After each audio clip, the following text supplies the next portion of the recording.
Hello friends, మీరు C++ నేర్చుకుని LeetCode పైన ప్రాబ్లమ్స్ సాల్వ్ చేసి placements or software development jobs కోసం తెచ్చుకోవాలనుకుంటున్నారా? చాలా మంది స్టార్ట్ చేస్తారు, కానీ కొన్ని కామన్ మిస్టేక్స్ వల్ల స్టాప్ అవుతారు. వేర్ టు స్టార్ట్, ఏమి సీక్వెన్స్లో నేర్చుకోవాలి, ఎలా ప్రాక్టీస్ చేయాలి, ఇలా అన్ని కన్ఫ్యూజెస్ ఉంటాయి. అయితే ఈ వీడియోలో నీకు నేను కంప్లీట్ రోడ్ మ్యాప్ ఇస్తాను. బిగినర్ నుంచి ఎక్స్పర్ట్ వరకు C++ లాంగ్వేజ్ టిప్స్ ఏంటి, key algorithms, patterns, problem sets, templates and 90 problem plan, ఇలా ప్రతిదీ కూడా మీకు డిస్కస్ చేస్తాను. ఈ వీడియోలో చెప్పిన స్టెప్స్ ని యాజ్ ఇట్ ఈస్ గా ఫాలో చేస్తే లీడ్ కోడ్ లో మీడియం ఆర్ ఫాస్ట్ ప్రోగ్రెషన్ గ్యారంటీగా గ్రోత్ చేసుకుంటారు, కేర్ఫుల్ గా ఫాలో చేస్తేనే. Before me to the video, myself T Santosh Kumar and I'm a second year cyber security student with CISO mindset, and this is my YouTube channel. ఈ ఛానల్లో especially నీలాంటి mind set ఉన్న students కి చాలా helpful and useful content వస్తుంది. So click on the subscribe button for more content like this. Why C++ with DSA? C++ is preferred in competitive programming language and interviews also. So because fast execution ఉంటుంది and important for tight concepts ఉంటాయి, and దాంతోపాటు standard templates libraries, ఇలా చాలా concepts అనేవి ఉంటాయి, and helpful reasoning concepts, ఇలా ప్రతిదీ కూడా C++లోనే ఉన్నాయి. సో ఎగ్జాక్ట్గా C++ని నేర్చుకుంటే మీరు లీడ్ కోడ్లో ఉన్న ప్రాబ్లమ్స్ సాల్వ్ చేయొచ్చు. Coming to DSA means data structures and algorithms. It is the language of problem solving అనమాట. ఇంటర్వ్యూస్లో, కాంపిటీషన్స్లో అండ్ లీడ్ కోడ్స్ ప్రాబ్లమ్స్లో ప్రతి చోట కూడా మనకి ఈ DSA లాంగ్వేజ్ని యూజ్ చేస్తారు. ఇమాజిన్ చరణ్ సాయి అనే ఒక నార్మల్ ఇంజనీరింగ్ స్టూడెంట్ ఉన్నాడు. ఫస్ట్ మంత్లో లీడ్ కోడ్స్ని ప్రాక్టీస్ చేయలేదు, బట్ 6 months ఒక స్ట్రక్చర్ ప్లాన్ వేసుకొని ఫాలో చేశాడు. డైలీ 1 topic + 2 problems అని చెప్పేసి. ఇలా 4 monthsలో ఇంటర్న్షిప్ ఆఫర్ వచ్చింది. Why? Because structured plan plus consistency. అలాంటి స్ట్రక్చర్ ప్లాన్ని నేను మీకు ప్రొవైడ్ చేస్తాను, ఎగ్జాక్ట్గా ఫాలో అవ్వు. ఇది టోటల్ రియలిస్టిక్ టైం టేబుల్ అనమాట. 4 to 5 months ఇలా సాలిడ్ ప్రాక్టీస్ చేస్తే you will definitely solve problems in lead code and also interview questions. ఇప్పుడు నువ్వు ఎగ్జాక్ట్గా ఎలా ఫాలో అవ్వాలి అండ్ ఏవి నేర్చుకోవాలి అనేది చెప్తాను, జాగ్రత్తగా విను. ఫస్ట్ నువ్వు లీడ్ కోడ్లో ప్రాబ్లమ్స్ని సాల్వ్ చేయాలి అంటే ఎటువంటివి నేర్చుకోవాలి, ఏ కాన్సెప్ట్ నేర్చుకోవాలి అనేది చెప్తాను. So these are the 5 phases అనమాట. ఈ 5 phases ఉన్న కాన్సెప్ట్స్ అనేవి మీరు A to Z నేర్చుకోవాలి. అప్పుడు మాత్రమే DSAలో ఏవైతే మీకు ప్రాబ్లమ్స్ అడుగుతారో అవి సాల్వ్ చేయగలరు. సో phase 1లో ఒకసారి ఓపెన్ చేసి చూద్దాం ఎటువంటి నేర్చుకోవాలని చెప్పేసి. సో మెయిన్ గోల్స్ ఏంటంటే కంపైలర్స్ అంటే ఏంటో నేర్చుకోవాలి, తర్వాత fast input output, standard template libraries basics, syntax, memory basics, ఇలా ఇవి మెయిన్ గోల్స్ అనమాట. ఈ ఫస్ట్ ఫేజ్లో మీరు ఇవన్నీ నేర్చుకోవాల్సి ఉంటుంది. Okay, first one compiler setup అనమాట. కంపైలర్ సెటప్ ఏంటంటే మీరు ఏదైతే DSA ప్రాబ్లమ్స్ చేయాలనుకుంటున్నారో అవి డెఫినెట్లీ చేయాలంటే మీరు ఒక కంపైలర్ అనేది ఇన్స్టాల్ చేసుకోవాల్సి ఉంటుంది. That means visual studio code కావచ్చు, ఇలా ఉంటాయి కదా. అంటే C++ ప్రోగ్రామింగ్ లాంగ్వేజ్ని మీరు ఆ కంపైలర్లో ఎగ్జిక్యూషన్ అనేది చేస్తారనమాట, అదనమాట. సో కంపైలర్ సెటప్ చేసుకోవాలి. ఎందుకు బ్రో డైరెక్ట్గా లీడ్ కోడ్లోనే నేను కంపైల్ చేయొచ్చు అని నీకు డౌట్ రావచ్చు. సో లీడ్ కోడ్లో ఏంటంటే నువ్వు ఓన్గా ప్రాక్టీస్ చేసుకునేకి ఉండదు. ఇచ్చిన ప్రాబ్లమ్ని బేస్ చేసుకునే నువ్వు అక్కడ కంపైల్ చేయాల్సి ఉంటుంది, ఆ ప్రాబ్లమ్ సాల్వ్ చేయాల్సి ఉంటుంది. బట్ ఇక్కడ ఏంటంటే ఈ కంపైలర్ ఎందుకు చెప్తున్నా అంటే మీరే ఓన్గా ప్రాక్టీస్ చేసుకోవడం కోసం ఈ కంపైలర్ ఇన్స్టాల్ చేసుకోమని చెప్తున్నాం. That means visual studio code. So visual studio కోడ్ని మీరు ఇన్స్టాల్ చేసుకోండి, ఫస్ట్ అది స్టెప్. తర్వాత ఫాస్ట్ ఇన్పుట్ అవుట్పుట్ అనమాట. ఈ ఫంక్షన్స్ ఏంటో మీరు నేర్చుకోవాల్సి ఉంటుంది. నల్ పాయింటర్స్ అని చెప్పేసి, తర్వాత ఆ ఫాల్స్, ఇలా ఉంటాయి కదా. వీటి గురించి మీరు తెలుసుకోవాలి అండ్ నేర్చుకోవాలి, ఏ సిచ్యువేషన్లో యూజ్ చేస్తారని చెప్పేసి వాటిని. తర్వాత basic data types, arrays, vectors, strings, వీటి గురించి మీరు నేర్చుకోవాలి. సో డేటా టైప్స్ తెలుసుగా మనకి చాలా ఉంటాయి. సో ప్రతి లాంగ్వేజ్లో ఉంటాయి. ఇవన్నీ బేసిక్ కాన్సెప్ట్స్ అనమాట. జస్ట్ బేసిక్ నేర్చుకుంటే సరిపోతుంది. ఇందులో ఆ డేటా టైప్స్ని ఎందుకు యూజ్ చేస్తాం, దాని స్టోరేజ్ ఏంటి, కెపాసిటీ ఏంటి, అవి తెలుసుకోండి. అర్రేస్లో టైప్స్ ఏంటి, ఇలా ఉంటాయి కదా, అవన్నీ తెలుసుకోండి. Vectors, strings. ఓకే, నెక్స్ట్ ఫంక్షన్స్ని ఎందుకు యూజ్ చేస్తాం, ఎలా యూజ్ చేస్తాం, దాని యొక్క సింటాక్స్ ఏంటి, pass by reference, value by reference, ఇలా ఏంటి ఈ రెఫరెన్సెస్ అనేది. తర్వాత పాయింటర్స్ అంటే ఏంటి, వీటి గురించి తెలుసుకోండి. స్ట్రక్చర్స్, క్లాసెస్, వీటి గురించి తెలుసుకోవాలి. తర్వాత రికర్షన్ బేసిక్స్, హెడర్ ఇంక్లూడ్స్, మనకి హ్యాష్ ఇంక్లూడ్, stdio.h ఇలా ఇస్తాం కదా. సో హెడర్ ఫైల్స్ని ఎందుకు యూజ్ చేస్తాం, ఇంకా హెడర్ ఫైల్స్తో చాలా ఉన్నాయా, అవేంటివి ఉంటే, ఇలా ప్రతిదీ కూడా తెలుసుకోండి. ఇవంతా కూడా మనకి బేసిక్స్ అనమాట. ఫస్ట్ మీరు ఈ C++ బేసిక్స్ నేర్చుకోవాలి కంపల్సరీ. ఇప్పుడు ఇవైతే చెప్పానో phase 1లో ఎవరైనా సరే ప్రతి ఒక్కరు నేర్చుకోవాలి. ఇందులో ఏదాన్ని స్కిప్ చేయడానికి ఉండదు. ఓకే, ఇవన్నీ కూడా నేర్చేసుకోండి. సో హెడర్ ఇంక్లూడ్స్లో ఇవన్నీ కూడా ఉంటాయి. So pair, tuples, queue, stack, priority queue, set, unordered set, map, unordered map, lower bound, upper bound, వీటి గురించి తెలుసుకోండి. అండ్ ఓన్లీ తెలుసుకోవడం కాదు, ప్రాక్టీస్ చేయండి. ఆ సింటాక్స్ ఉంటుంది కదా, ప్రతి దానికి సింటాక్స్ ఉంటుంది. ఆ సింటాక్స్ ఏంటో తెలుసుకొని ప్రాక్టీస్ చేయండి. Okay, this is all about phase 1. phase 1 ఇది అనమాట. సో ఇది 2 weeksలో మీరు నేర్చేసుకోండి. 2 weeks టైం పెట్టేసుకోండి. నెక్స్ట్ phase 2 అనేది core data structures and easy algorithms. ఇది కూడా 2 weeks అనమాట. ఓకే, phase 2 ఓపెన్ చేసి చూస్తే ఇందులో మెయిన్ గోల్స్ ఏంటంటే understand and implement basic data structures and simple algorithms. So solve easy lead code problems అనమాట. ఇది మెయిన్ గోల్. మస్ట్ అండ్ షుడ్గా నేర్చుకోవాల్సిన కొన్ని కాన్సెప్ట్స్ అయితే ఉంటాయి. తర్వాత కోర్ అల్గారిథమ్స్ టెక్నిక్స్ నేర్చుకోవాలి.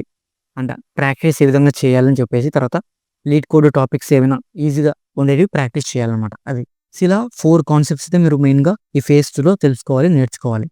సో మస్ట్ అండ్ షుడ్గా ఏవి నేర్చుకోవాలంటే these are arrays, strings, link list, stacks and queues, hashing, binary tree basics, binary search basics and sorted arrays, heaps, priority queue, basic math, GCD, LCM, modulo ops, ఇలా ఉంటాయి కదా కొన్ని concepts అనేవి. ఇలా must and షుడ్గా ఇవి నేర్చుకోవాల్సి ఉంటుంది మీరు. ఇది ఫేజ్ 2లో వచ్చేసి. ఓకే. అండ్ నెక్స్ట్ చూసుకుంటే కోర్ అల్గారిథమ్స్ టెక్నిక్స్ అనమాట. సో సార్టింగ్స్ అనేవి ఉంటాయి. సార్టింగ్స్, సెర్చింగ్స్ ఇలా 2 ఉంటాయి. వాటిని నేర్చుకోవాలి మీరు. అందులో టైప్స్ కూడా ఉంటాయి. అట్లీస్ట్ ఒక 1 or 2 ప్రోగ్రామ్స్ అనేవి సార్టింగ్స్, సెర్చింగ్స్లో తెలుసుకోండి, సరిపోతుంది, అంతే, ఎక్కువ ఏమొస్తుంది. 2 pointer techniques, sliding window, binary search, BFS, DFS, greedy idea, simple problems, ఇలా వీటి గురించి తెలుసుకోండి, నేర్చుకోండి. అండ్ ఎస్పెషల్లీ ఈ టెక్నిక్స్లో మనకి ఎక్స్ట్రాగా ఎక్కువ నేర్చుకోవడం అవసరం లేదు. జస్ట్ ఒక కాన్సెప్ట్కి సంబంధించి ఒక బేసిక్ ఒక ప్రోగ్రామ్ సాల్వ్ చేసినా సరిపోతుంది. మీకు అర్థమవుతుంది లాజిక్ అనేది. ఓకే. ఇదనమాట core algorithms and techniques. Practice plan, ఏ విధంగా ప్రాక్టీస్ చేయాలని చెప్పేసి. సో ఫస్ట్ 1 to 3 days అనేది ఏం చేస్తారంటే అర్రేస్ ప్లస్ 2 పాయింటర్ ప్రాబ్లమ్స్ని ఫినిష్ చేయండి. ఒక 10 to 15 ప్రాబ్లమ్స్ ఫినిష్ చేయండి, అర్థమవుతుంది. తర్వాత డే 4 నుంచి డే 6 వరకు హ్యాషింగ్స్ నేర్చుకోండి. తర్వాత బేసిక్ మ్యాప్స్, వీటి గురించి తెలుసుకోండి. తర్వాత డే 7 ఏం చేస్తారంటే ఒక లింక్ లిస్ట్కి సంబంధించి, తర్వాత స్టాక్కి సంబంధించి ప్రాబ్లమ్స్ అనేవి ఒక 1 or 2 అనేది నేర్చుకోండి, సరిపోతుంది. And next representative lead code topics. So lead కోడ్లో మనకి కొన్ని ఇంపార్టెంట్ టాపిక్స్ ఉంటాయి. Like to some, best time to buy and cell stocks, mid to sorted list, valid parenthesis, reverse link list, maximum sub array, move zeros, intersection of 2 arrays, ఇలా కొన్ని main concepts ఉంటాయి. So ఈ main concepts మీద మీరు ఆ ప్రోగ్రామింగ్స్ని practice చేయండి, problems solve చేయడానికి ప్రయత్నించండి. సో వన్స్ ఆ ప్రాబ్లమ్స్ని సాల్వ్ చేసేటప్పుడు నీకు కొన్ని బేసిక్ డిఫికల్టీస్ అనేవి వస్తాయి. సో అలా డిఫికల్టీస్ వచ్చినప్పుడు చాట్‌జిపిటి, పర్ప్లెక్సిటీ, గూగుల్ బర్డ్ ఇలాంటి ఏఐ టూల్స్ని యూజ్ చేసుకొని ప్రాబ్లమ్ని సాల్వ్ చేయి. ఓన్లీ సాల్వ్ మాత్రమే చేయొద్దు, ఆ లాజిక్ ఏంటో తెలుసుకో ఫస్ట్. సో లాజిక్ తెలుసుకున్న తర్వాత నెక్స్ట్ అటువంటి టైప్ ఆఫ్ ప్రోగ్రామింగ్స్ ప్రాబ్లమ్స్ వస్తే డెఫినెట్లీ నువ్వు ఆ ప్రాబ్లమ్స్ని సాల్వ్ చేస్తావు అనమాట. ఇది మొత్తం కూడా ఫేజ్ 2లో నువ్వు చేసిన వర్క్. అండ్ ఫేజ్ 3లో నువ్వు నేర్చుకోవాల్సింది ఏంటంటే learn repeating problem patterns. So problem patterns నేర్చుకోవాలి. తర్వాత మీడియం ప్రాబ్లమ్స్ ప్యాటర్న్స్ నేర్చుకోవాలి. మాస్టర్ ప్యాటర్న్స్ నేర్చుకోవాల్సి ఉంటుంది. ఒక్కసారి చూద్దాం, ఎక్కువ ఉంటాయి, don't worry. So first key patterns గురించి చూద్దాం. సో ఇవి చాలా డీప్గా నేర్చుకోవాలి. ఈ కీ ప్యాటర్న్స్ నువ్వు ఎంత నేర్చుకుంటే ఆ ప్రాబ్లమ్స్ని అంత సింపుల్గా నువ్వు రెక్టిఫై చేయొచ్చు అనమాట. రైట్, ఎక్కువ ఉంటాయి, no problem. First 2 pointers, 2 pointers patterns నేర్చుకోవాలి. Like sorted arrays, palindrome, three sum variants, ఇలా ఇవి చిన్న చిన్న ప్యాటర్న్స్ అనమాట. ఎక్కువ ఏముండవు, చిన్న చిన్న ప్యాటర్న్సే. ఈ చిన్న చిన్న ప్యాటర్న్సే మీకు లార్జ్ నెంబర్ ఆఫ్ కోడ్ ఇచ్చినప్పుడు హెల్ప్ అవుతాయి అనమాట. రైట్. నెక్స్ట్ ఇందులో నువ్వు చేయాల్సింది, సరే ఇది చూసుకో. Next sliding window, maximum sub arrays, constants ఇవి ఉంటాయి కదా, సబ్ స్ట్రింగ్స్, వీటి గురించి నేర్చుకోవడానికి స్లైడింగ్ విండో ప్యాటర్న్ యూజ్ చేస్తాం. తర్వాత fast and slow pointers, prefix, sum, binary search on answers, back tracking, forward tracking అని ఉంటాయి. Depth first stretch, dynamic programming, greedy, union find, heap, trie, topological sort, ఇవన్నీ కూడా patterns అనమాట. ఈ patterns అనేవి నువ్వు ఒక్కో డిఎస్ఏ ప్రాబ్లమ్ చేస్తున్నప్పుడు ఒక్కోలాగా హెల్ప్ అవుతాయి. సో ప్రతి ప్యాటర్న్ గురించి నువ్వు నేర్చుకోవాలి, కంపల్సరీ నేర్చుకోవాలి. సో ఈ ప్యాటర్న్స్ని ఎంత బాగా నేర్చుకుంటే ఆ డిఎస్ఏ ప్రాబ్లమ్స్ని నువ్వు అంత బాగా ఫినిష్ చేయొచ్చు. ఈ ప్యాటర్న్స్ మొత్తం కూడా మనకి యూట్యూబ్లో కావచ్చు, దగ్గరగా ఆ గీక్స్ ఫర్ గీక్స్లో ఇలా చాలా వెబ్సైట్స్ ఉన్నాయి, చెప్తాను, లాస్ట్లో చెప్తాను ఎక్కడి నుంచి నేర్చుకోవాలి ఈ ప్యాటర్న్స్ అనేది. Okay, don't worry. మొత్తానికైతే ఈ కీ ప్యాటర్న్స్ నువ్వు నేర్చుకోవాలి అంతే. సో ఇందులో కూడా ఉంటాయి ఏవి నేర్చుకోవాలని చెప్పేసి, ఏ టైంలో నేర్చుకోవాలని చెప్పేసి. సో మీకు ఈ టైం టేబుల్ అనేది మీకు ప్రొవైడ్ చేస్తాను డిస్క్రిప్షన్లో, ఒకసారి వెళ్ళి చెక్ చేయండి. ఇవి మొత్తం కీ ప్యాటర్న్స్. నెక్స్ట్ ఏ విధంగా నేర్చుకోవాలి ఆ ప్యాటర్న్స్ అనేది. For each pattern study 3 to 5 conical problems. Just 3 to 5 problems finish చేయండి. ఒక్కొక్క ప్యాటర్న్లో ఒక 3 నుంచి 4 ప్రాబ్లమ్స్ మాత్రమే ఫినిష్ చేయండి. మీకు అర్థం అవుతుంది లాజిక్ ఏంటని చెప్పేసి. ఓకే, ఒకటి వచ్చేసరికి ఈజీలో, ఇంకొకటి వచ్చేసరికి మీడియం లెవెల్లో, ఇంకొకటి హార్డ్ లెవెల్లో, ఇలా ఆ ప్యాటర్న్స్ని నేర్చుకోండి. నెక్స్ట్ ఆ ప్యాటర్న్కి తగ్గట్లు టెంప్లెట్స్ అనేవి రాసుకోండి మీరు ఓన్గా. అంటే ఆల్రెడీ కొన్ని టెంప్లెట్స్ అనేవి ఉంటాయి, బట్ అది కాకుండా నీకు అర్థమైన పాయింట్ ఆఫ్ వ్యూలో టెంప్లెట్స్ని నువ్వు క్రియేట్ చేసుకో. సో టెంప్లెట్స్ని ఏ విధంగా క్రియేట్ చేసుకోవాలని చెప్పేసి చాలా వరకు మనకి యూట్యూబ్ ఛానల్స్లో ఉన్నాయి, రత్న కాలేజ్ అని చెప్పేసి, Python labs YouTube channel, academy, code academy ఇలా చాలా ఉన్నాయి. ఇందులో టెంప్లెట్స్ అనేవి ఏ విధంగా డిజైన్ చేసుకోవాలో చెప్పారు వాళ్ళు. అలా నీ పాయింట్ ఆఫ్ వ్యూలో టెంప్లెట్స్ అనేవి డిజైన్ చేసుకో. ఈ టెంప్లెట్స్ ఏంటంటే నువ్వు ప్రోగ్రామింగ్ చేసేటప్పుడు నీ టైంని వేస్ట్ చేయవు అనమాట. ట్రిగర్ వర్డ్స్ అనేవి ఉంటాయి. ఆ ట్రిగర్ వర్డ్స్ని పాయింట్ గుర్తుపెట్టేసుకొని ప్రాబ్లమ్స్ సాల్వ్ చేయి. Example medium problem routine. ఏ విధంగా నువ్వు ఆ ప్రాబ్లమ్ని సాల్వ్ చేయాలని చెప్పేసి అనమాట. ఫస్ట్ ఆ ప్రాబ్లమ్ని రీడ్ చేయాలి. దాని తర్వాత ఆ ప్రాబ్లంలో ఏ ప్యాటర్న్ ఉందో ఆ ప్యాటర్న్ని ఐడెంటిఫై చేయాలి. తర్వాత ప్రాబ్లంకి తగ్గట్టు ఏమైనా టెంప్లెట్ నువ్వు ఆల్రెడీ క్రియేట్ చేసుకున్నావా, ఆ టెంప్లెట్ని నువ్వు పికప్ చేసుకోవాలి. పికప్ చేసుకొని యాజ్ ఇట్ ఈస్ గా ఇక్కడ నువ్వు చేంజెస్ అనేవి చేయాలి. టెంప్లెట్ ఇది ఫేజ్ 3లో నువ్వు చేయాల్సింది మొత్తం కూడా. ఈ ఫేజ్ 3లో నీకు అర్థం అవుతుంది ఏ ప్యాటర్న్ యూజ్ చేయాలి, ఆ ప్యాటర్న్ ని ఎలా ఐడెంటిఫై చేసి యూజ్ చేయాలి, ఆ ప్రాబ్లమ్ వచ్చిన తర్వాత నెక్స్ట్ ఎలా రీడ్ చేయాలి, ఎలా ప్యాటర్న్ యూజ్ చేయాలి, ఐడెంటిఫై చేయాలి, ఏ టెంప్లెట్ ని నువ్వు పికప్ చేసుకోవాలి అండ్ కోడ్ ని ఏది చేంజ్ చేయాలి, ఫైనల్లీ ఆ ప్రాబ్లమ్ సాల్వ్ ఏ విధంగా చేయాలనేది ఇక్కడ ఫేజ్ 3లో తెలిసిపోతుంది అనమాట. Next coming to phase 4. Phase 4లో ఏంటంటే advanced data structures and hard problems అనేవి ఉంటాయి. ఇది నువ్వు 4 వీక్స్ టైం ప్రాసెస్ అనమాట. అంటే ఎక్కువ టైం నువ్వు ఇక్కడే ఫేస్ చేయాల్సి ఉంటుంది. Okay, advance. ఓకే, గోల్స్ ఏంటంటే tackle hard lead code topics and blend multiple patterns అనమాట. అంటే basically main hard level programming ఏవైతే ఉంటుందో అదంతా కూడా ఈ ఫేజ్ 4లోనే నువ్వు చేయాల్సి ఉంటుంది. అందుకే దానికంటూ టైం అనేది ఎక్కువ చెప్పాను నీకు. 4 వీక్స్ చెప్పాను. ఎందుకంటే హార్డ్ లెవెల్ టాపిక్స్ అనేవి ఇందులోనే ఉంటాయి. ఓకే, ఒక్కసారి ఓపెన్ చేద్దాం. అడ్వాన్స్ టాపిక్స్, తర్వాత ప్రాక్టీస్ అప్రోచ్. అడ్వాన్స్ టాపిక్స్ ఏవైతే ఉంటాయో అవి అడ్వాన్స్డ్ డీపీ అనమాట. అంటే bit mask, deep on search. DP means depth patterns అనమాట. ఓకే, ఇది నేర్చుకోవాలి. సెగ్మెంట్ ట్రీస్ అని చెప్పేసి, తర్వాత ఫెన్విక్ ట్రీ, ఇలా కొన్ని టెక్నిక్స్ ఉంటాయి. వీటి గురించి తెలుసుకోవాలి. Binary index tree, square root decomposition, graph algorithms, minimum span tree, advanced tree algorithms like KMP, LCA ఇలా ఉంటాయి కొన్ని ప్యాటర్న్స్ అనేవి. ఇవి నువ్వు నేర్చుకోవాలి. ఇదంతా కూడా హార్డ్ లెవెల్లో. తర్వాత అల్గారిథమ్స్ ని ఫాలో అవ్వాలి నువ్వు. టైం కాంప్లెక్సిటీ, స్పేస్ కాంప్లెక్సిటీ వీటి గురించి కూడా తెలుసుకోవాలి. ఈ టాపిక్స్ అన్ని కూడా అడ్వాన్స్డ్ టాపిక్స్. ఈ టాపిక్స్ లో నువ్వు అట్లీస్ట్ ఒక టాపిక్ నుంచి ఒక లీడ్ కోడ్ ప్రాబ్లమ్ సాల్వ్ చేసినా సరిపోతుంది. 1 or 2 అంతే. That's it enough. Practice approach. ఏ విధంగా ప్రాక్టీస్ చేయాలని చెప్పేసి. So for each advanced data structure implement from scratch once. నువ్వు ఈ అడ్వాన్స్డ్ డేటా స్ట్రక్చర్ చేసేటప్పుడు స్క్రాచ్ నుంచి నువ్వే బిల్డ్ చేయి. అంటే వేరే వాళ్ళ హెల్ప్ తీసుకోకుండా ఫస్ట్ నువ్వు నేర్చేసుకో. ఫస్ట్ ప్రాబ్లమ్ నువ్వే సాల్వ్ చేయడానికి ట్రై చేయి. దాని తర్వాత నీకు ఒకవేళ సాల్వ్ చేయని స్థితిలో ఏ టూల్స్ని యూజ్ చేయి అంతే. ఎందుకంటే తెలుస్తుంది ఈ హార్డ్ లెవెల్లో కాబట్టి న్యూ కాన్సెప్ట్స్ అనేవి వస్తాయి. న్యూ కాన్సెప్ట్స్ అనేవి అక్కర్ అవుతాయి. ఆ టైంలో నీకు తెలుస్తుంది ఏ లాజిక్ ఎలా ఉంది, ఎలా యూజ్ చేయాలని చెప్పి. Solve 5 problems per data structure. Easy లెవెల్లో, మీడియం లెవెల్లో, హార్డ్ లెవెల్లో జస్ట్ ఒక 5 ప్రాబ్లమ్స్ సాల్వ్ చేస్తే సరిపోతుంది. ఇది ఫేజ్ 4 అనమాట. So advanced data structures and hard problems 4 weeks time. Next phase 5 mock interviews and optimisation. ఇది కూడా 4 వీక్స్. నువ్వు ఇక్కడ ఈ 2 వీక్స్, 3 వీక్స్, 4 వీక్స్ ఇక్కడ ఏదైతే టైం స్పెండ్ చేసావో ఆ టైం మొత్తం కూడా నువ్వు బయట తీయాల్సిన ఫేజ్ అనమాట. ఇది ఫేజ్ 5. అంటే నువ్వు మైండ్లో ఏదైతే పెట్టుకున్నావో అది మొత్తం కూడా బయటికి ఎగ్జిస్ట్ చేయాలన్నమాట. అది ఫేజ్ 5. ఓకే, ఇంటర్వ్యూలో టిప్స్ అండ్ బిహేవియర్స్ ఏవైతే ఉంటాయి చూద్దాం.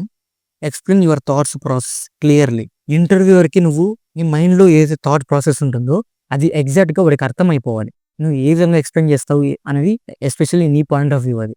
బట్ నువ్వు ఏదైతే ఆ కాన్సెప్ట్ గురించి ఎక్స్ప్లెయిన్ చేస్తున్నావో అది ఇంటర్వ్యూవర్కి అర్థమైపోవాలి. అది start with simple working solutions. చిన్న చిన్న సొల్యూషన్స్ అడుగుతారు వాళ్ళు ఫస్ట్. ఓకేనా, చిన్న చిన్న సొల్యూషన్స్ నువ్వు ఫస్ట్ ఏం చేయాలి, దాన్ని సాల్వ్ చేయాలి. దాని తర్వాత ఇంకొకటి ఇక్కడ సాల్వ్ చేసేటప్పుడు 2 ways లో సాల్వ్ చేయి. ఒకటి ఈజీ వేలో సాల్వ్ చేయి, ఇంకొకటి హార్డ్ వేలో సాల్వ్ చేయి. ఈజీ వేలో ఈ ప్రాబ్లమ్ ని ఏ విధంగా సాల్వ్ చేయొచ్చు అనేది ఎక్స్ప్లెయిన్ చేయి. తర్వాత హార్డ్ లెవెల్లో ఈ ప్రాబ్లమ్ ని ఏ విధంగా సాల్వ్ చేయొచ్చు అనేది ఇంకోటి ఎక్స్ప్లెయిన్ చేయి. ఇలా 2 ways లో ఆ ఇంటర్వ్యూవర్కి నువ్వు ఇంటర్వ్యూ అనేది ఇచ్చేసి. Next keep code readable, use meaningful variable names అనమాట.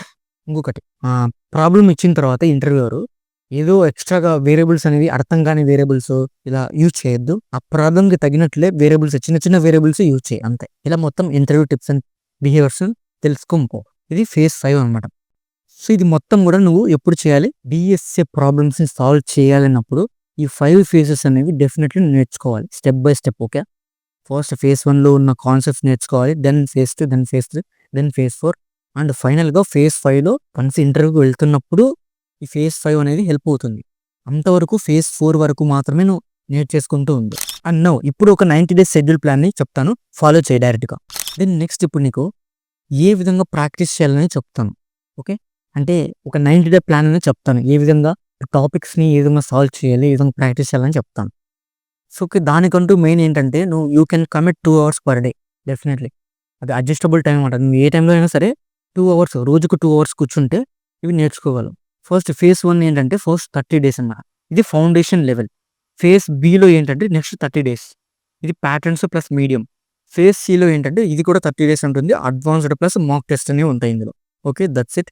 ఫస్ట్ ఫేజ్ ఏలో ఏం నేర్చుకోవాలో చూద్దాం. సో ఇది డే 1 నుంచి డే 7 అంటే 1 వీక్ ప్లాన్. ఈ 1 వీక్ ప్లాన్లో నువ్వేం చేయాలంటే C++ basics plus 30 easy problems అనేవి ప్రాక్టీస్ చేయాలి. అర్రేస్ మీద, స్ట్రింగ్స్ మీద, వేరియబుల్స్ మీద, డేటా టైప్స్ మీద, వాటి మీద ఒక 30 ప్రాబ్లమ్స్ అనేవి సాల్వ్ చేయాలి. 1 డే కాదు, 1 వీక్కి. ఓకేనా?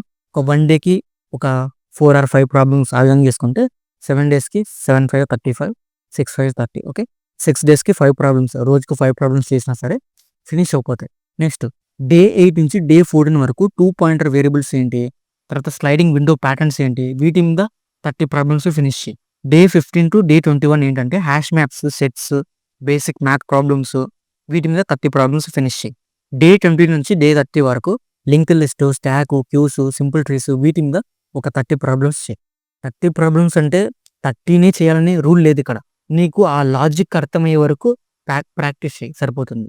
మెయిన్ గోల్ ఏంటంటే 100 ఈజీ ప్రాబ్లమ్స్ నువ్వు ఫినిష్ చేయాలి 30 డేస్లో. అంటే 1 మంత్లో నువ్వు మెయిన్లీ 100 ఈజీ ప్రాబ్లమ్స్ అనేవి ఫినిష్ చేయాలి అండ్ ప్యాటర్న్స్ని తెలుసుకోవాలి. That's it. ఇది ఫేజ్ ఏలో నువ్వు చేయాల్సిన work. Next coming to phase B. Phase B అనేది ఏంటంటే ప్యాటర్న్స్, మీడియమ్స్ అనేవి తెలుసుకోలేను. ఇక్కడ వీక్లీ వైజ్ నేను ప్లాన్ చేశాను. వీక్ 5లో ఏం చేయాలంటే బైనరీ సెర్చ్ ప్రాబ్లమ్స్ ఉంటాయి కదా, ఆ ప్రాబ్లమ్స్ని 1 to 15 అనేది నువ్వు ప్రాక్టీస్ చేయి. దెన్ వీక్ 6 ఏంటంటే డిఎఫ్ఎస్, బిఎఫ్ఎస్, ట్రీస్, గ్రాఫ్స్, వీటి మీద 15 to 20 ప్రాబ్లమ్స్ అనేవి ఫినిష్ చేయి. వీక్ 7 గ్రీడీ అండ్ హీప్స్ మీద ప్రాక్టీస్ చేయి. వీక్ 8 వచ్చేసరికి basic DP 20 or 30 medium problems అనేవి చేసి. ఓకే, ఇది ఫేజ్ బి 30 డేస్ ప్లాన్. ఇలా 2 monthsలో ఇవి నేర్చుకోవాలి నువ్వు. ఓకేనా? ఇక్కడ చూడు, ఫేజ్ 1లో ఇవన్నీ కూడా నేర్చుకోవాలి. Goals 100 problems. Phase below confident and medium pattern problems. Phase అంటే నెక్స్ట్ 30 డేస్లో నువ్వు ఏం నేర్చుకుంటావు అంటే ప్యాటర్న్స్ నేర్చుకుంటావు. అవి కూడా మీడియం లెవెల్లో నేర్చుకుంటావు. Okay, that's it. ఇది phase B. Coming to phase C. Okay, ఇది ఫేజ్ సి. ఫేజ్ సిలో సెగ్మెంట్ ట్రీ, తర్వాత advance DP, 1 hour timed marks, ఇవి నేర్చుకోవాలి. ఇవంతా కూడా అడ్వాన్స్ లెవెల్ టాపిక్స్ అనమాట. అడ్వాన్స్ లెవెల్ ప్రాబ్లమ్ సాల్వింగ్ అనేది ఇందులో ఉంటుంది. వీక్ 9 నుంచి వీక్ 10, ఇక్కడ 2 weeks ఉంది. ఇక్కడ 1 week, ఇక్కడ 1 week. సో ఇలా టైంని డివైడ్ చేసుకో. ఫస్ట్ 30 డేస్లో ఈ ఫౌండేషన్ స్కిల్స్ అనేవి నేర్చుకో. నెక్స్ట్ 30 డేస్లో patterns plus medium problems solve చేయి. నెక్స్ట్ 30 డేస్లో అడ్వాన్స్డ్ ప్లస్ మాక్ టెస్ట్ని ఫినిష్ చేయి. సరిపోతుంది అంతే. సో ఇది 90 డేస్ డీటెయిల్ ప్లాన్ అనమాట. సో ఈ 90 డేస్ డీటెయిల్ ప్లాన్ తర్వాత ఇక్కడ ఏవి నేర్చుకోవాలి కాన్సెప్ట్స్ అనేసి నేను ఒక పీడిఎఫ్ క్రియేట్ చేశాను. పీడిఎఫ్ క్రియేట్ చేసింది కింద డిస్క్రిప్షన్లో ప్రొవైడ్ చేశాను. ఒకసారి వెళ్ళి చెక్ చేయి, ఈజీగా నీకు అర్థమవుతుంది ఏవి నేర్చుకోవాలి ఏంటి అనేసి. Next problem selection. అసలు ఒక ప్రాబ్లమ్ని నువ్వు ఏ విధంగా సెలెక్ట్ చేసుకోవాలి. బేసికలీ చాలా మంది చేసే మేజర్ మిస్టేక్ ఏంటంటే డైరెక్ట్గా మీడియం ప్రాబ్లమ్స్, హార్డ్ ప్రాబ్లమ్స్ డైరెక్ట్గా వెళ్ళేసి ప్రాక్టీస్ చేస్తారు. అలా అస్సలు చేయకండి. ఒక స్టెప్ బై స్టెప్ ప్లాన్ వేసుకోండి. ఫస్ట్ ఈజీ ప్రాబ్లమ్స్ని ఫినిష్ చేయండి, దాని తర్వాత మీడియం ప్రాబ్లమ్స్, ఫర్దర్గా హార్డ్ ప్రాబ్లమ్స్. ఇలా మీ ప్రోగ్రెషన్ని ప్లాన్ చేసుకోండి. అంటే లైక్ అర్రేస్ స్ట్రింగ్స్ అనేది ఫస్ట్ ప్రాక్టీస్ చేయండి, దాని తర్వాత link list, trees, graphs, DP, heaps, binary search, greedy, ఇలా స్టెప్ బై స్టెప్ ప్లాన్ వేసుకుంటూ మీరు ప్రాక్టీస్ చేయండి ప్రాబ్లమ్స్ అనేవి. ఇలా చేస్తే ఏ కాన్సెప్ట్స్ ఏ విధంగా యూజ్ అవుతుందని తెలుస్తుంది నీకు. And next problem solving framework. Especially ఒక లీడ్ కోడ్లో ప్రాబ్లం కావచ్చు, లేకపోతే మీ డిఎస్ఏ ఫర్దర్గా ఏదైనా డిఎస్ఏ ప్రాబ్లం కావచ్చు, ఏదైనా సరే ఒక ప్రాబ్లమ్ని ఏ విధంగా సాల్వ్ చేయాలి. సో దానికంటూ కొన్ని స్టెప్స్ అనేవి ఉంటాయి, ఒకసారి చూడు. ఫస్ట్ స్టెప్ ఏంటంటే రీడ్ అండ్ అండర్స్టాండ్. ఫస్ట్ ఆ ప్రాబ్లంలో స్టేట్మెంట్స్ అనేవి నువ్వు అర్థం చేసుకోవాలి. ఇన్పుట్స్ ఏంటి, అవుట్పుట్స్ ఏంటి, కాన్స్టెంట్స్ ఏం యూజ్ చేశారు, అసలు ఆ క్వశ్చన్ అనేది ఏ టాపిక్ మీద ఉంది, ఇలా ప్రతిదీ నువ్వు ఫస్ట్ ఐడెంటిఫై చేయాలి, అర్థం చేసుకోవాలి. Then next check constants and complexity needs. అంటే ప్రాబ్లమ్ అనేది లాగ్ ఆఫ్ ఎన్ ఫామ్లో ఉందా, ఓ ఆఫ్ ఎన్ ఫామ్లో ఉందా, ఇలా ప్రతిదీ చెక్ చేసుకోవాలి ఫస్ట్. అంటే ఏ టైంలో కాంప్లెక్సిటీ ఉంది, ఇలా టెస్ట్ కేసెస్ అనేవి నువ్వు ఫస్ట్ రికగ్నైజ్ చేయాలి. Then next identify patterns.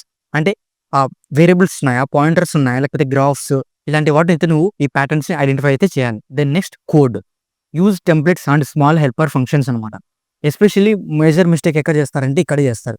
టెంప్లెట్స్ని అసలు యూజ్ చేయరు. టెంప్లెట్ని బేస్ చేసుకొని నువ్వు ఇక్కడ లీడ్ కోడ్ ఉన్న ప్రాబ్లమ్స్ సాల్వ్ చేయాలి. Template is nothing but already ఒక కోడ్ అనేది ఉంటుంది, బట్ ఇక్కడ వచ్చేసరికి అదే కోడ్ని యాజ్ ఇట్ ఈస్ గా ఆ ప్రాబ్లమ్కి తగినట్లు చేంజ్ చేస్తావు అంతే. Then next major mistakes. Jumping to code without plan. అంటే ఎటువంటి ప్లాన్ లేకుండా కోడ్లోకి డైరెక్ట్గా జంప్ అవుతారు. ఇలా జంప్ అవుతే అసలు ఆ కోడ్ ఎందుకుంది, అసలు ఆ కోడ్లో ఎటువంటి లాజిక్స్ ఉన్నాయి, ఇవి ఏవి కూడా నీకు అర్థం కావు. సో ఫస్ట్ ఆ మేజర్ మిస్టేక్ అయితే అసలు చేయొద్దు. And second, ignoring constants. కొన్ని వైట్ లిస్ట్ అయితే ఉంటాయన్నమాట మనకి. అంటే స్ట్రక్చర్స్, క్లాసెస్ ఇవి యూజ్ చేసి ఆ యొక్క ప్రాబ్లమ్ని సాల్వ్ చేయమని చెప్పి ఇవంతా కూడా ఇగ్నోర్ చేస్తారు. ఇగ్నోర్ చేసి అక్కడ ప్రాబ్లమ్ని సాల్వ్ చేయడానికి ట్రై చేస్తారు. ఇలా చేస్తే ప్రాబ్లమ్ సాల్వ్ కాదు. అంటే నీకు ఆ వైట్ లిస్ట్ అనేవి ఎందుకు యూజ్ చేసావో కూడా నీకు అర్థం కాదు. And third one, not test edge cases అనమాట. అంటే negative numbers, empty arrays, overflows ఇవి ఇగ్నోర్ చేస్తారు. ఈ మిస్టేక్స్ అయితే అసలు చేయొద్దు. And next, over using recursion without base cases. అంటే ఎక్కువ ఓవర్ఫ్లోస్ ని యూజ్ చేస్తారు. ఫర్ ఎగ్జాంపుల్ మనకి స్టాక్ తీసుకుంటే స్టాక్ లో ఎక్కువ ఓవర్ఫ్లోస్ అనేవి వస్తూ ఉంటాయి మనకి. సో అలాంటి మిస్టేక్స్ అసలు చేయకండి. ఇలా ఓవర్ఫ్లోస్ వస్తే ఏమవుతుందంటే నీ కోడ్ అనేది ఎక్కువ అవుతుంది. And next, not learning templates. So ఈ టెంప్లెట్స్ ని మోస్ట్లీ యూజ్ చేయాలని చెప్పాను. సో వన్స్ మీకు జాబ్ వచ్చిన తర్వాత టెంప్లెట్స్ ని బేస్ చేసుకొని వాళ్ళ యొక్క ప్రాబ్లమ్స్ అనేది సాల్వ్ చేస్తారు ప్రోగ్రామింగ్ లో వచ్చేసి. అంటే ఫర్ ఎగ్జాంపుల్ ఇంకా బాగా చెప్పాలంటే మీకు ఒక 2 టేబుల్ కి ఒక కోడ్ అనేది ఉంటుంది. సో నువ్వు 3 టేబుల్ కి ఎక్స్ట్రాగా ఒక న్యూ కోడ్ రాయాలి. సో 2 టేబుల్ ని బేస్ చేసుకొని నువ్వు 3 టేబుల్ ని రాస్తావు అనమాట. సో అటువంటి వాటిని టెంప్లెట్స్ అంటాం. అంటే ఆల్రెడీ ఉన్న కోడ్ ని నీ పాయింట్ ఆఫ్ వ్యూలో నీ ప్రాబ్లమ్ కి తగ్గట్టు ఆ చేంజెస్ అనేవి చేస్తావు. That is templates. ఇవి చాలా నేర్చుకోవాలి బాగా. అండ్ నెక్స్ట్ మిస్టేక్ ఏంటంటే ర్యాండమ్ ప్రాబ్లమ్స్ సాల్వ్ చేయడం. అంటే ఒక బేసిక్ ప్యాటర్న్ అనేది ఉండదు. ఏదో డైరెక్ట్ గా ఏదో ఒక ప్రాబ్లమ్ ని పిక్ చేసుకొని దాన్ని సాల్వ్ చేయడానికి ట్రై చేస్తారు. ఇలా చేస్తే ఏంటంటే నీకు కాన్సెప్ట్స్ అనేవి అర్థం కాదు, లాజిక్స్ అనేవి అర్థం కాదు. ఏదో ఆ ప్రాబ్లమ్ సాల్వ్ అయ్యే వరకు మాత్రమే నీకు తెలుస్తుంది. సో అసలు ఆ మిస్టేక్ అయితే అసలు చేయొద్దు. And next, giving up on hard problems two soon. ఏదైనా ఒక పెద్ద బిగ్ ప్రాబ్లమ్ వచ్చిందంటే అక్కడ స్టాప్ చేస్తారు. అసలు ఆ విధంగా అసలు చేయకండి. మనకి చాలా ప్లాట్ఫామ్స్ ఉన్నాయి. చాట్‌జిపిటి, పర్ప్లెక్సిటీ, తర్వాత గూగుల్ బర్డ్, ఇలా చాలా టూల్స్ ఉన్నాయి కదా. ఈ టూల్స్ ని బేస్ చేసుకొని ఆ ప్రాబ్లమ్ ని ఫినిష్ చేయండి. వన్స్ ఫినిష్ చేసిన తర్వాత నీకు మేజర్ డిఫికల్టీస్ ఎక్కడ ఫేస్ చేసావో అవి కూడా తెలుసుకో. And finally, tools and resources. అంతా చెప్పాము, అంతా నేర్చుకున్నాం, బానే ఉంది. బట్ ఈ ప్రోగ్రామింగ్ ని, తర్వాత ఈ డిఎస్ఏ ని ఎక్కడి నుంచి నేర్చుకోవాలి బ్రో అంటావా? సో ఫస్ట్ వచ్చేసరికి మనకి లీడ్ కోడ్ లో number of thousands of problems అయితే ఉంటాయి. వాటిని జస్ట్ సాల్వ్ చేయి. డైలీ ఒక ప్రాబ్లమ్ అని చెప్పేసి అలా నీకు గోల్ పెట్టేసుకొని ఆ ప్రాబ్లమ్స్ ని ఫినిష్ చేయి. తర్వాత గీక్స్ ఫర్ గీక్స్ అనేది ఉంటుంది. సో థియరీ ప్లస్ ప్రాక్టీస్ 2 కూడా ఉంటాయి ఇందులో. తర్వాత సిపి అల్గారిథమ్స్ అని చెప్పేసి, తర్వాత ఇంకా యూట్యూబ్ ఛానల్స్ చాలా ఉంటాయి మనకి. Competitive platforms like code forces, at కోడర్ for speed, ఇలా చాలా ఉంటాయి. సో ఇవి ప్రతిది కూడా ఫాలో అవ్వు అండ్ ఈ ప్రాబ్లమ్స్ ని ఫినిష్ చేస్తూ వెళ్ళు. So this is all about today's video. If in case ఈ వీడియోలో నీకు ఏమైనా డౌట్స్ ఉంటే కింద కామెంట్ సెక్షన్ లో ప్రొవైడ్ చేయి. సో డెఫినెట్లీ రిప్లై అయితే ఇస్తాను. అండ్ నేను చెప్పిన 90 days ప్లాన్ ని ఎగ్జాక్ట్ గా ఫాలో అయితే డెఫినెట్లీ నీకంటూ ఓన్ గా నువ్వు డిఎస్ఏ ప్రాబ్లమ్స్ సాల్వ్ చేయగలవు. ఇదైతే 100% షూర్. ఎప్పుడు నువ్వు కరెక్ట్ గా ఫాలో అవుతానే. See in the next video. Take care.